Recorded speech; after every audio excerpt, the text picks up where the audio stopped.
WhatsApp guys, welcome back once again. So दोस्तों, आज की कहानी जो एक्सप्लेन करने जा रहे हैं उसका नाम है ब्रेक। तो कहानी की शुरुआत होती है और हम कातिया और विल नाम की लड़कियों को देखते हैं जो फ़ोन में अपने अच्छे पलों को कैद कर रही थी और इनके साथ इनके दोस्त भी मौजूद थे। ये सभी प्लान बनाते हैं कि आज वो न्यू ईयर ट्रेलर के अंदर मनाएंगे, जो कि एक पहाड़ से दूसरे पहाड़ के बीच में एक रोप से अटैच होती है। दरअसल ये प्लान कातिया के बॉयफ्रेंड क्रिल का होता है, क्योंकि बीते पिछले कुछ महीनों से इन लोगों के बीच में दूरियां आ गई है, जिन्हें कम करने के लिए क्रिल ने आज ये प्लान बनाया है ताकि वो कातिया के करीब आ सके। थोड़ी देर बाद सारे लोग ऊपर पहुंचते हैं और वहां जाने में उन्हें पता चलता है कि ट्रेलर तो 1 घंटे पहले ही बंद हो चुका है। अब वो इंचार्ज को बहुत समझाते हैं पर वो नहीं सुनता। क्रिल की इंचार्ज से 1 महीने पहले ही इस बारे में बात हो गई थी, क्योंकि उसने ये ट्रिप काफ़ी दिनों पहले से प्लान कर रखी थी। पर इंचार्ज उन लोगों को आधी रात को ट्रेलर के अंदर जाने से मना करता है। लेकिन डेनिस, जो कि इनका ही एक दोस्त होता है, वो उसे कुछ पैसे देता है ताकि वो एंजॉय कर सके। पहले तो इंचार्ज उसे रूल के बारे में समझाता है, लेकिन बाद में पैसे के आगे रूल्स की बत्ती बन जाती है और वो मान जाता है, जिससे कि सारे लोग बहुत ही खुश हो जाते हैं। और खुश भी क्यों ना हो दोस्तों, वो शहर की सबसे ऊंची जगह पर न्यू ईयर मनाने वाले हैं। अब सारे लोग उस ट्रेलर के अंदर बैठ जाते हैं, पर बीच में क्रिल को याद आता है कि वो अपना बैग तो नीचे ही भूल गया है। वो कातिया से कहता है कि जब तक मेरा बैग नहीं आता तुम कहीं नहीं जाओगे, लेकिन कातिया कहती है कि कुछ भी हो जाए वो अपने दोस्तों के साथ ही जाएगी, जिससे क्रिल को बहुत ही बुरा लगता है। यहाँ क्रिल को देख के पता लगता है कि उसके बैग में शायद कुछ बहुत ही कीमती चीज़ मौजूद है, जिसे लेने वो नीचे चला जाता है। अब इंचार्ज उसे बिना देखे ट्रेलर ऑन कर देता है, जिससे वो लोग अब आगे बढ़ जाते हैं और क्रिल नीचे ही छूट जाता है। अब बाकी लोग ट्रेलर में अपना सफ़र शुरू कर देते हैं बिना क्रिल के, मतलब जिसने प्लान बनाया था यहाँ आने का, इन लोगों ने उसे ही नीचे छोड़ दिया है। अब ट्रेलर आधे रास्ते पहुंच जाता है, पर तभी अचानक से वो बंद हो जाता है। अब सारे लोग घबरा जाते हैं, पर डेनिस कहता है कि ये आम बात है, यहाँ ऐसा होता ही रहता है, शायद पावर कट हो गया होगा और थोड़ी देर में वो ठीक हो जाएगा। सारे उसकी बात से सहमत हो जाते हैं और अपनी इस ट्रिप को एंजॉय करना शुरू कर देते हैं। पर वहीं क्रिल अभी भी नीचे ही था और उसे पता चल जाता है कि कातिया उसके बिना ही चली गई है। इस वजह से वो दोबारा ऊपर नहीं जाता और अपना न्यू ईयर नीचे मनाने का डिसाइड करता है। वहीं हम उस स्टेशन के इंचार्ज को देखते हैं, जो नीचे बेसमेंट में जाता है और जनरेटर को शुरू कर देता है, जिससे ट्रेलर दोबारा से स्टार्ट हो जाती है और सारे लोग बहुत खुश हो जाते हैं। इन लोगों के साथ एक यहाँ पर रॉनी नाम का लड़का भी होता है, जो कि इनका दोस्त होता है, जो दिखने में थोड़ा अजीब सा था। वहाँ रखे सारे सामानों को चेक करने लगता है, जिसमें उसे क्रिल का वही बैग मिलता है जो वो उसे नीचे लेने गया था। यानी कि उसका बैग यहीं पे था, लेकिन उसे ध्यान नहीं दिया। अब रॉनी बोलता है कि आखिर इस बैग में ऐसा क्या है जो क्रिल इतना बेताब होता जा रहा था। वो उसे खोलता है तो उसमें एक बियर की बोतल मिलती है और कुछ सामान होता है। इसी बीच कातिया आ जाती है और उससे वो बैग ले लेती है। तभी उसे उस बैग में एक बॉक्स मिलता है, जिसमें खोलने पर उसे एक रिंग मिलती है और ये देख के वो थोड़ा इमोशनल हो जाती है। उसे पता चलता है कि क्रिल ने ये ट्रिप क्यों प्लान करी थी। वो उसे शादी के लिए प्रपोज करना चाहता था, पर आज वो उसके साथ यहाँ मौजूद भी नहीं है। ये सारी बात सोचने के बाद कातिया उसे फ़ोन लगाती है, लेकिन इतनी ऊपर तो नेटवर्क आना नामुमकिन था और उसके दोस्तों के भी फ़ोन में नेटवर्क नहीं आ रहे थे, जिस वजह से उसकी क्रिल से बात नहीं हो पाती। इधर हम इंचार्ज को देखते हैं, जो नीचे बेसमेंट में होता है। वो मशीन में ऑयलिंग करने के लिए जाता है, लेकिन ये उसकी सबसे बड़ी गलती साबित हो जाती है। उसके गले की जो चाबियां होती है वो रोलर के बीच में अटक जाती है, जिससे कि उसका दम घुटने लगता है। वो जैसे तैसे करके खुद को बचाने के लिए एक रॉड उस रोलर में अटका देता है और अब वो मशीन पूरी तरह से जल जाती है, जिससे ट्रेलर वहाँ पर रुक जाता है। और अब फाइनली इनके पास बहुत बड़ी मुसीबत आने वाली है, लेकिन इस बारी कातिया और उसके दोस्त घबराते नहीं, क्योंकि उन्हें पता था कि ये थोड़ी देर में ठीक हो जाएगा, जबकि उन्हें अब ज़्यादा घबराना चाहिए था। वेल, देखते ही देखते दोस्तों 12 बज जाते हैं और सारे लोग न्यू ईयर को एंजॉय करने लगते हैं और इसी एंजॉयमेंट में उनकी कब आँख लग जाती है उन्हें पता भी नहीं चलता। अब पूरी रात निकल चुकी थी और यहाँ से शुरू होती है असली मुसीबत। सुबह हो चुकी है, लेकिन अभी तक पावर नहीं आया। ऐसे कैसे हो सकता है, यही सोच के सारे लोग बहुत ही ज़्यादा डर जाते हैं। अब डेनिस ट्रेलर के ऊपर जाता है चेक करने के लिए कि क्या पता वहाँ से रोप को लूज करा जा सके, जिससे वो लोग स्लोप से नीचे आ सकें, लेकिन ये काफ़ी रिस्की होता है और ये तरीका भी काम नहीं आता। इसके बाद सारे लोग इमरजेंसी एग्जिट को ढूंढने लगते हैं। थोड़ी देर बाद उन्हें वो मिल भी जाता है, लेकिन वहाँ कोई रस्सी नहीं थी।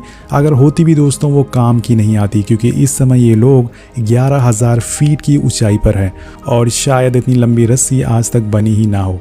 अब सभी को पता चल जाता है कि वो मुसीबत में फंस चुके हैं और इसलिए सारे फैसला करते हैं कि वो अपना खाना थोड़ा थोड़ा खाएंगे, जिससे वो लोग मदद आने तक सरवाइव कर सकें। इधर हम क्रिल को देखते हैं जो इस बात से अनजान है कि उसके दोस्त कहाँ फंसे हैं।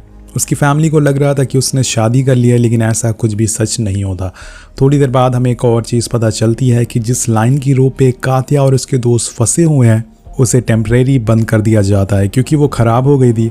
पर क्यों ख़राब हो गई थी ये किसी को भी पता नहीं चलता। कात्या और उसके साथी ट्रेलर के अंदर आग जलाते हैं जिससे कि उन्हें थोड़ी गर्मी मिल सके, वरना वो लोग ठंड से ही मर जाएंगे। अब थोड़ी देर बाद स्टेशन में 2 वर्कर आते हैं जिनकी सुबह की शिफ्ट होती है।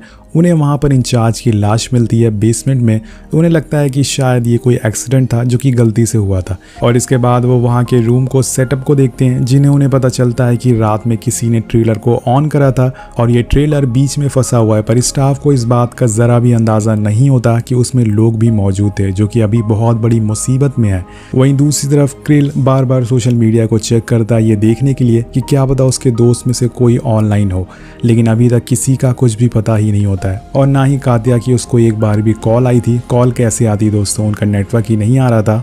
और अब क्रिल को लगने लगता है कि अब उसका रिश्ता खत्म हो गया, जिस वजह से अब वो अपने घर जाने की तैयारी में लग जाता है। पहर हो जाती है और बाकी के स्टेशन में ट्रेलर चल रहे थे, लेकिन ये लाइन अभी भी बंद पड़ी हुई थी। वहीं कात्या ने अपने बैग में एक रस्सी रख रखी थी क्योंकि कहीं ना कहीं उसे पता था कि ये सफ़र खतरनाक होने वाला है, लेकिन उसे इस बारे में किसी को भी नहीं बताया था। उसी रस्सी देखने के बाद रॉनी उस पर बहुत ही गुस्सा करता है कि उसने इस बारे में क्यों नहीं बताया था। अब रस्सी आ गई थी तो वो लोग नीचे जाने की सोचते हैं। बीच बीच में कात्या सारी चीज़ों को रिकॉर्ड कर रही थी ताकि जिसे भी फ़ोन मिले उन्हें पता लग सके कि इनके साथ क्या हो रहा है। कहानी आगे बढ़ती है और डेनिस नीचे जाने को तैयार हो जाता है क्योंकि नीचे इन्हें ज़मीन दिख रही थी, तो हो सकता है कि शायद वहाँ पहुँचने पर ये बच जाए। अब ऊपर तीनों लोग उस रस्सी को पकड़ कर रखते हैं और वो धीरे धीरे करके नीचे उतर आता। वो अपने स्केटबोर्ड को नीचे फेंकता है जिसके बाद उसे समझ आता है कि जिसे वो ज़मीन समझ रहे थे असल में एक बर्फ़ की लेयर थी जो कि स्केटबोर्ड के गिरने पर टूट जाती है। अब डेनिस इतनी गहराई को देखकर बहुत ही ज़्यादा घबरा जाता है और फ़ौरन रस्सी को ऊपर खींचने को कहता है और इसी हड़बड़ी में रस्सी जिस हुक से बंधी होती है वो टूट जाती है और रॉनी भी नीचे आके लटक जाता है।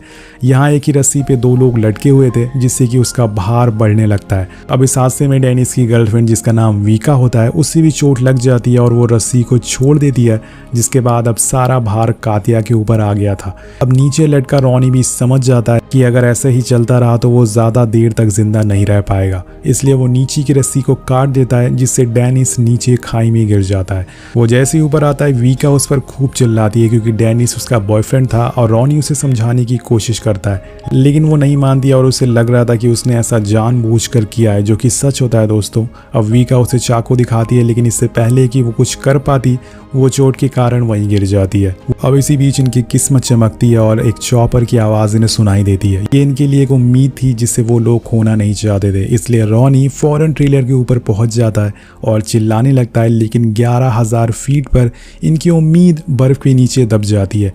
वो लोग उनकी आवाज़ नहीं सुन पाते, जिस वजह से वो कात्या को फ्लेयर गन लाने को कहता है, लेकिन वो उसे लाने में थोड़ी देर कर देती है क्योंकि कात्या वीका की चोट पर पट्टी बांध रही थी और जब तक वो फ्लेयर गन लेके आती है वो चॉपर इन लोगों से बहुत ही दूर हो चुका था। ये देखकर रॉनी कात्या पर बहुत ही गुस्सा होने लगता है और यहाँ उसका असली रूप सामने आ जाता है। वो उसे कहता है कि नीचे जाके ट्रेलर के गेट को ओपन करो क्योंकि जिस गेट से ये लोग अंदर आए थे वो बंद हो चुका है और अंदर बैठी वीका इस हालत में नहीं थी कि वो उस गेट को खोल सके, इसलिए अब गेट को बाहर से खोलना होगा और इसलिए वो उसे ज़बरदस्ती करता है कि वो नीचे लटके और उस गेट को खोले। रॉनी को इस बात से कोई भी फ़र्क नहीं पड़ता कि कात्या की इसमें जान जा सकती है, वो बस अपनी जान की परवाह कर रहा है। वाले सीन को देख के आपको एक चीज़ ज़रूर सीखने को मिलेगी कि इंसान की असली परख मुश्किलों में होती है, खुशी में तो हर कोई साथ देता है। जब ये ट्रिप शुरू हुई थी तो रॉनी कात्या को इम्प्रेस करने की कोशिश कर रहा था और अब वो उसकी जान लेना चाहता है। वेल गाइस, कात्या नीचे जाने से मना कर देती है और दोनों में हाथापाई होना शुरू हो जाती है, जिससे दोनों वहीं गिर जाते हैं और इसके बाद रॉनी ट्रेलर में लगी एक रॉड निकाल लेता है और उसे डराने की कोशिश करता है, लेकिन इसी चक्कर में कात्या का पैर फिसल जाता है और वो ट्रेलर से लटक जाती है। लेकिन यहाँ पर उसकी किस्मत अच्छी होती है, वो मेन गेट के बहुत ही करीब होती है, वो उसे ओपन कर लेती है और अंदर चली जाती है, लेकिन अंदर जाते ही वो उसे फिर से लॉक कर लेती है। अब ये देखकर रॉनी बहुत ही गुस्से में होता है। कात्या कहती है कि अब हिम्मत है तो अंदर आके दिखा। वो गेट को ज़बरदस्ती ओपन करने की कोशिश करता है जिससे वो ऊपर आया था, लेकिन तभी वो डिसबैलेंस हो जाता है और नीचे खाई में गिर जाता है, यानी कि कर्मा हिट्स यू बैक। और ये देखते ही देखते कात्या वहीं सो जाती है। लेकिन आधी रात को वो देखती है कि रॉनी ऊपर आ गया है और उस पर चाकू से हमला कर रहा है। लेकिन इसी बीच उसकी आँख खुल जाती है और वो खुद को संभालती है क्योंकि ये बस एक सपना था। इधर हम क्रिल को देखते हैं जो एयरपोर्ट पहुंच चुका था अपने घर जाने के लिए, लेकिन वो एक आखिरी बार अपने दोस्त की सोशल मीडिया चेक करता है और फिर कात्या को कॉल लगाता है, पर वो फिर भी उसका फ़ोन नहीं उठाती। अब ये सब देख के उसे कहीं ना कहीं लगने लगता है कि शायद उसके दोस्त किसी मुसीबत में फंस चुके हैं, इसलिए वो फ्लाइट में जाने की बजाय दोबारा से टैक्सी में बैठ जाता है और सीधा उसी स्टेशन आता है जहां उसने अपने दोस्तों को आखिरी बार देखा था। इधर कात्या की हालत अब बिगड़ती जा रही थी। वो देखती है कि ट्रेलर का वो हिस्सा भी खुला हुआ है जहां से डेनिस नीचे गिरा था। वहां से बर्फीली हवाएं आ रही थी, ठंड अपनी चरम सीमा पर होती है। तभी कात्या को पता चलता है कि वीका की ठंड के मारे मौत हो चुकी है, यानी कि वो अब बिल्कुल अकेली है। वो उसका जैकेट उतार के पहन लेती है और वहाँ कुछ पेपर्स को जला देती है जिससे उसे थोड़ी गर्मी मिल सके, लेकिन शायद आज उसकी हिम्मत और दिन दोनों ही खराब है। उसकी जलाई हुई आग थोड़ी देर ही जल पाती है क्योंकि तभी एक हवा का तेज झोंका आता है जिसमें खिड़की टूट जाती है और उसी में उसकी जलाई हुई आग भी बुझ जाती है। इतनी सारी मुसीबतें आने के बाद वो पूरी तरह से टूट चुकी थी, लेकिन वो हिम्मत नहीं हारती। कात्या एक वीडियो रिकॉर्ड करती है और बताती है कि उसकी एक बेटी भी है, वो क्रिल से बहुत ही प्यार करती है और उसने उसके साथ जो भी किया वो हर चीज़ के लिए माफ़ी मांगती है। अब ये सारी बातें बोलते हुए लगातार उसकी आंखों से आंसू गिरते जा रहे थे। अगर वो क्रिल के साथ नीचे चली गई होती तो शायद आज उसकी जान खतरे में ना होती। अब वो उसे बाय बोलकर रिकॉर्डिंग बंद कर देती है और कुछ देर बाद वहाँ हवा और तेज़ हो जाती है।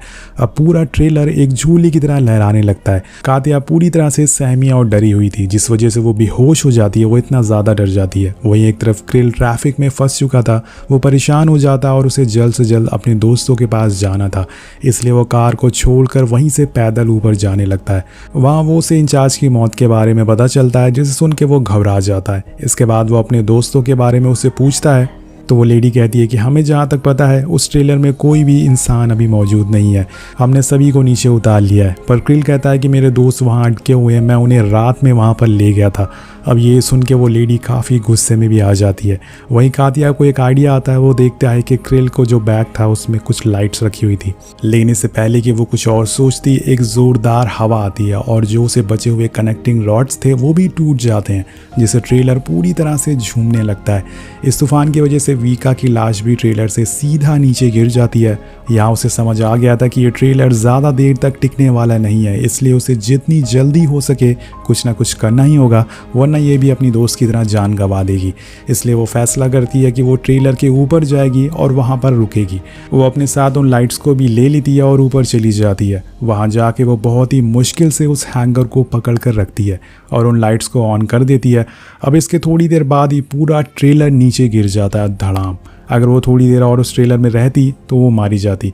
अब ट्रेलर जैसे ही रोप को छोड़ के नीचे गिरता है, यहाँ स्टेशन में सेंसर बजना शुरू हो जाता है, जिससे वहाँ पे लेडी क्रिल से कहती है कि अब ट्रेलर नीचे खाई में गिर चुका है, अगर उसमें तुम्हारे दोस्त जिंदा भी होंगे तो वो अब मारे गए होंगे। अब क्रिल को यकीन नहीं हो रहा था कि ये सब क्या हो गया है, इतनी जल्दी सब कुछ कैसे ख़त्म हो गया है। उसने अपने दोस्त, अपने प्यार, सभी को एक ही दिन में कैसे खो दिया। वो बेबस होकर बाहर आ जाता है और ऊपर वाले से प्रार्थना करने लगता है कि शायद कुछ चमत्कार हो जाए। और तभी ऊपर वाला उसकी सुन लेता है और उसे दूर एक लाइट दिखती है। वो समझ जाता है कि अभी भी कोई जिंदा है। अब उसे किसी तरह से उसे बचाना है। वो फौरन स्टेशन के बेसमेंट में जाता है और उस रोलर में से उस रॉड को निकालता है, पर इतनी आसानी से वो निकलने वाला नहीं था। वो उसी क्रेन से उसे टो करता है जिससे वो बाहर आ जाता है और वो लेडी भी सिस्टम ऑन कर देती है, जिसके बाद वो रोप धीरे धीरे करके नीचे आने लगता है। अब दोस्तों, जब सुबह होती है तो कात्या उसी हैंगर पर लटकी हुई स्टेशन पहुंचती है।